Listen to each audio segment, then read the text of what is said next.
For the first time in 12 standard cycles, the Galactic Council announced the return of the Interstellar War Games, a spectacle older than most civilizations and more politically significant than any treaty. Entire star systems paused their conflicts to watch. Empires sharpened their strategies. Warrior cultures prepared their finest tacticians. Victory in the war games did not just bring honor. It reshaped influence across the galaxy.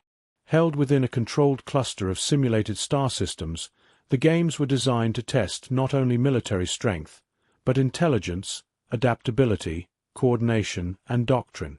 Every participating species brought with them centuries, sometimes millennia, of refined strategy.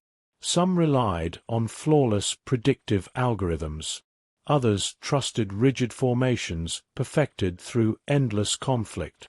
A few embraced overwhelming technological superiority. And then there was humanity. They were new, unproven, barely unified by galactic standards. Their first contact had occurred only a few cycles ago, and while they had shown curiosity and surprising resilience, no one considered them a serious contender. In fact, many on the Council questioned whether they should be invited at all. They lack cohesion, one delegate from the Varelian Collective had stated. Their history is chaotic, their governance inconsistent, and their strategies primitive. Another added, they still engage in internal conflict. How can a species that has not mastered peace understand war at our level? Yet not all voices were dismissive. A smaller faction argued that humanity's unpredictability alone made them worth observing. Their rapid technological growth, their tendency to defy expectations, and their strange combination of creativity and recklessness had already drawn quiet attention. In the end, a compromise was reached. Humanity would be invited, not as a full competitor, but as a provisional participant. Officially, it was framed as an opportunity for them to learn. Unofficially, it was meant to expose their limitations. The invitation arrived on Earth through a Council envoy ship that eclipsed entire cities in shadow. It carried a message written in perfect translation across every human language. The Galactic Council extends to humanity an invitation to observe and participate in the Interstellar War Games. You may enter one team under provisional status. Performance will determine future consideration. Reactions across Earth were immediate and divided. Some governments hesitated, suspecting a political trap. Others saw it as a chance to prove humanity's place among the stars. Military leaders argued. Analysts debated. Civilian networks exploded with speculation. But beneath all the noise, one truth became clear. Humanity would accept, not because they believed they would win, but because they refused to be spectators. Within weeks, a team was assembled, not a perfect one, but a uniquely human one.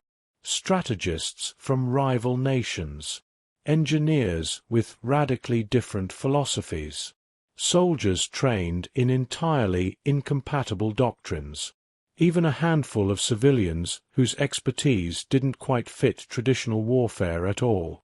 To the outside galaxy, it looked like a mistake. To humanity, it was normal. As their vessel departed for the War Games staging system, Council observers monitored every detail.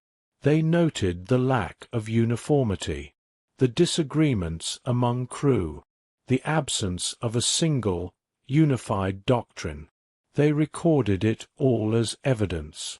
Primitive, one observer concluded. Disorganized, said another. But one, watching in silence, hesitated before speaking.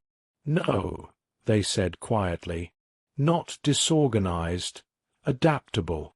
The games had not yet begun. But already humanity had misunderstood the assignment, and that, more than anything else, made them dangerous. The staging system was unlike anything humanity had ever seen. A cluster of artificial star systems floated within a controlled region of space, each one a perfect simulation. Planets, asteroid belts, moons, and strategic choke points, all carefully designed by the Galactic Council. Every environment was tailored to test a different aspect of warfare: fleet coordination, resource control, planetary assault, and long-term strategy. Nothing was left to chance, and nothing was truly safe. From the observation platforms, thousands of species watched as the competitors took their positions. Fleets shimmered into existence, vast armadas of impossible design. Ships formed flawless geometric formations, each vessel synchronized to perfection. Energy signatures pulsed in steady, predictable rhythms. It was not just war. It was precision. Humanity's fleet appeared last. Compared to the others, it looked uneven. Ship designs varied wildly, some sleek and modern, others bulky and industrial. Their formations shifted constantly, never settling into a clear pattern. Communication signals spiked and dipped erratically, as if their command structure couldn't decide on a single course of action. Observers took notice immediately. "They're already unstable," one council analyst remarked. "Is this their strategy?" another asked, confused. "Or are they improvising?" Inside the human fleet, the reality was far less elegant. Arguments were ongoing. "We should secure the outer asteroid belt first, control resources, control the match," one strategist insisted. "That's predictable," another shot back. "Every species here expects that. We go central, hit fast, disrupt early. That's suicide." "No, that's initiative." Across multiple channels, disagreements overlapped. Command wasn't centralized in the way most species understood it. Instead, it flowed, decisions made, challenged, adjusted in real time. To an outside observer, it looked chaotic. To the humans, it was simply how they worked. Then, without warning, the signal came. "Round 1. Begin." The galaxy moved. Alien fleets executed their strategies instantly. The Cthulhu Dominion deployed a defensive lattice around key planets, locking down resources with mathematical precision. The Illyrian Synod advanced in perfect symmetry, their ships moving as a single organism. The Threx coalition split into coordinated strike groups, each targeting predetermined objectives with ruthless efficiency. Every move had been calculated long before the match began. Every outcome predicted. And then there were the humans. For the first few minutes, they did nothing. Their fleet drifted. Some ships moved forward, then stopped. Others changed direction entirely. A small group broke formation and headed toward an unclaimed region of space, only to double back moments later. Their communication traffic spiked again, short bursts, overlapping signals, constant adjustments. The observers were baffled. They're hesitating. They're lost. This is exactly why they were given provisional status. But as the alien fleets committed fully to their opening strategies, something subtle began to shift. Human ships started spreading out, not in formation, but in fragments. Small clusters moved independently, slipping between larger fleets, avoiding direct engagement. A few vessels approached contested zones, only to withdraw at the last possible moment. They weren't claiming territory. They were watching, scanning, testing reactions. Within their command channels, the arguments had quieted. In their place was something else. Focus. "They're committing heavy to resource nodes," one human analyst noted. "Yeah. And nobody's guarding the gaps between sectors," another replied. "Patterns are too clean," a third added. "They're not expecting interference outside engagement zones." A pause. Then, a decision. "All right," the commander said. "Let's see what happens when we stop playing their game." Across the human fleet, movement synchronized, not into order, but into intent. They didn't charge. They didn't defend. They slipped sideways into the spaces no one had planned for. From the observation decks, a single council member leaned forward slightly. "What are they doing?" No one had an answer. But for the first time since the round began, the humans were no longer being ignored. And somewhere in the simulated battlefield, the first mistake had already been made. It just wasn't human. For the first phase of the round, the battlefield had followed a familiar rhythm: expansion, control, consolidation. The great powers of the galaxy executed their strategies with clinical perfection, each move reinforcing the next. Resource nodes were secured. Defensive grids were established. Engagement zones were clearly defined. It was war as they understood it. Structured, predictable, controlled. And then the disruptions began. At first, they were so minor they barely registered. A Threx scouting wing reported sensor interference in a supposedly empty corridor. The Illyrian Synod detected a brief fluctuation in one of their outer communication relays. Nothing critical, just enough to require recalibration. The Cthari Dominion noted a delay in resource extraction from a secured asteroid cluster, as if something had briefly interrupted their systems. Individually, these incidents meant nothing. Together, they formed a pattern. "What is causing these anomalies?" a council observer asked, scanning the incoming data streams. No one answered immediately, because no one had seen the cause. Human ships weren't attacking, not directly. Instead, they moved like shadows at the edges of perception. Small groups slipped into blind spots, exploiting the rigid engagement zones that other species had established. They avoided confrontation, focusing instead on interference. A relay disrupted here. A sensor ghost created there. A decoy signal mimicking an enemy fleet just long enough to trigger a defensive response. It wasn't war in the traditional sense. It was confusion. Inside the human command network, the tone had shifted completely.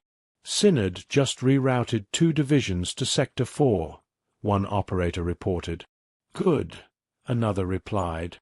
"That leaves their flank thin. Threx are tightening their formations. Looks like they're spooked." "Perfect. Keep poking them." There was no central battlefield anymore, at least not for the humans. Instead, there were opportunities, tiny fractures in the enemy's perfect systems, each one exploited with precision that looked almost accidental. But it wasn't. It was deliberate. The first real break came 23 minutes into the round. A Cthari defense lattice, considered unbreakable due to its flawless synchronization, suddenly faltered. For just a few seconds, its timing slipped. Shields cycled out of phase. Targeting systems lagged behind. No one understood why. What they didn't see was the chain of events that led to it. A human probe had mimicked a friendly signal. That signal caused a minor recalibration. The recalibration triggered a delay, and that delay cascaded through a system that had no tolerance for imperfection.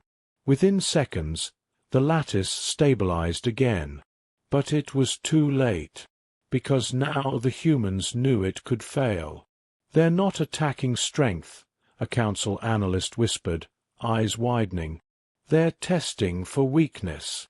Across the battlefield, alien commanders began to react, but their reactions only made things worse. Rigid strategies adapted poorly to uncertainty. Fleets repositioned to counter threats that weren't fully understood. Defensive measures tightened, but in doing so, they created new blind spots. Communication traffic increased. slowing decision-making processes that had once been instantaneous. The more they tried to restore order, the more disorder spread. And the humans watched it happen. "They're over-correcting," one human strategist said. "Yeah," another replied. "They built everything to be perfect, not flexible." A brief silence followed. Then, almost casually, "Time to push." For the first time, human ships moved toward direct engagement. But they didn't strike the strongest targets. They hit the confused ones. A Threx strike group, mid-reposition, was intercepted and scattered before it could reform. An Illyrian formation, disrupted by conflicting signals, found itself surrounded, not by a superior force, but by one that refused to behave predictably. Everywhere the humans engaged, the same pattern repeated. Not overwhelming force. Not superior technology. Just timing, precision, and an understanding of chaos that no other species shared. From the observation platforms, the silence was growing heavier. "This," one council member began slowly, "this is not standard doctrine." Another shook their head. "No," they said quietly, "it's not doctrine at all." Below them, the battlefield was no longer controlled. It was unraveling, and at the center of it all, humanity was no longer the weakest participant. They were the reason everything else was starting to fail. By the time the first hour of the round passed, the battlefield no longer resembled the carefully balanced simulation the Galactic Council had designed. It was breaking, not through overwhelming firepower, nor through a single decisive strike, but through a cascading series of failures that no system had been built to withstand. The great fleets of the galaxy were still intact, but they were no longer in control. The Cthulhu Dominion's once perfect defense lattice now pulsed with irregular timing, its synchronization disrupted by constant micro-adjustments. The Illyrian Synod's unified formations had fractured into smaller, less coordinated segments, each responding to conflicting streams of information. The Threx coalition, masters of aggressive precision, found their strike groups arriving at empty targets or, worse, colliding with unexpected resistance. Every strategy was still functioning, just not as intended. "They're forcing continuous adaptation," a council analyst said, voice tight. "The systems can't stabilize." On the main observation deck, silence had replaced earlier confidence. What had begun as a demonstration of superiority had turned into something far more unsettling, because no one could point to a single moment where it had gone wrong. It had simply unraveled. At the center of it all, human forces moved with growing confidence. Their earlier caution was gone. In its place was coordination, not rigid, not uniform, but unmistakably deliberate. Independent units now acted with shared awareness, capitalizing instantly on every fluctuation in the battlefield. "They're reading us in real time," one observer muttered. And they were. Human command channels flowed with constant updates, short, efficient, adaptive. Cthulhu lattice desync increasing, marking breach windows. Synod units overlapping signals, target confusion zones. Threx strike groups out of sync. Intercept before they regroup. There was no master plan being executed. There didn't need to be. The battlefield itself had become the plan. The first major collapse came from the Threx coalition. A species known for its flawless offensive timing, the Threx relied on perfectly synchronized strikes to overwhelm opponents. But now, their coordination was slipping. Minor delays, fractions of seconds, had begun to compound. A human feint triggered an early deployment. A false signal caused a misaligned jump. And suddenly, their strike groups arrived not as one unified force, but in fragments. The humans didn't meet them head-on. They dismantled them piece by piece. From the observation deck, the result was unmistakable. Threck's primary offensive capacity neutralized, an analyst confirmed, disbelief evident in their voice. Moments later, the Illyrian synod followed. Their strength had always been unity, thousands of ships acting as a single entity. But unity required clarity, and clarity was exactly what the humans had taken from them. Conflicting data streams, false positives, interrupted communications. The synod hesitated, and in that hesitation they broke. Human units slipped between their formations, isolating segments, forcing localized decisions where none had been needed before. One by one, their perfect structure fragmented into independent clusters, still powerful, but no longer unstoppable. "They've lost cohesion," another observer said quietly. Then came the Chthari. Their defense lattice, once considered impenetrable, now flickered with instability. The humans had not destroyed it. They had stressed it, pushed it, forced it to operate outside its optimal parameters until it could no longer maintain itself. When the final desynchronization occurred, it lasted less than 5 seconds. But 5 seconds was enough. Human forces surged through the opening, not with overwhelming numbers, but with exact timing. Key nodes were disabled. Critical systems were interrupted.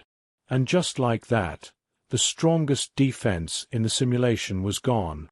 Across the battlefield, silence followed.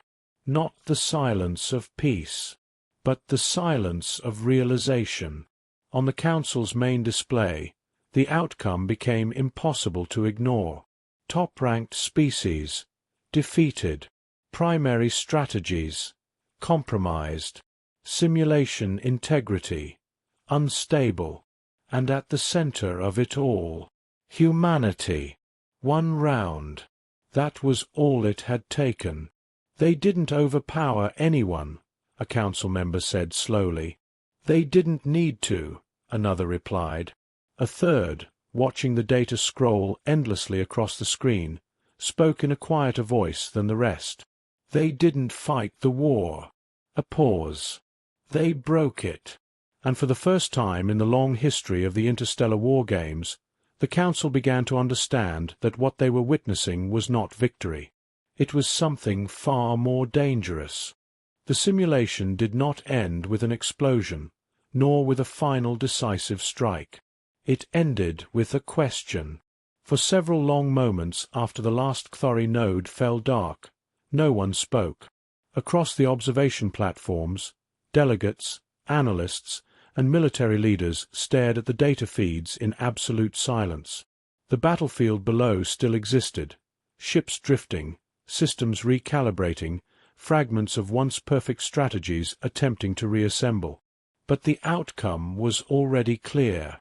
Round 1 was over, and it had not unfolded as anyone had expected. "Confirm status," a senior council official finally ordered. One by one, reports came in.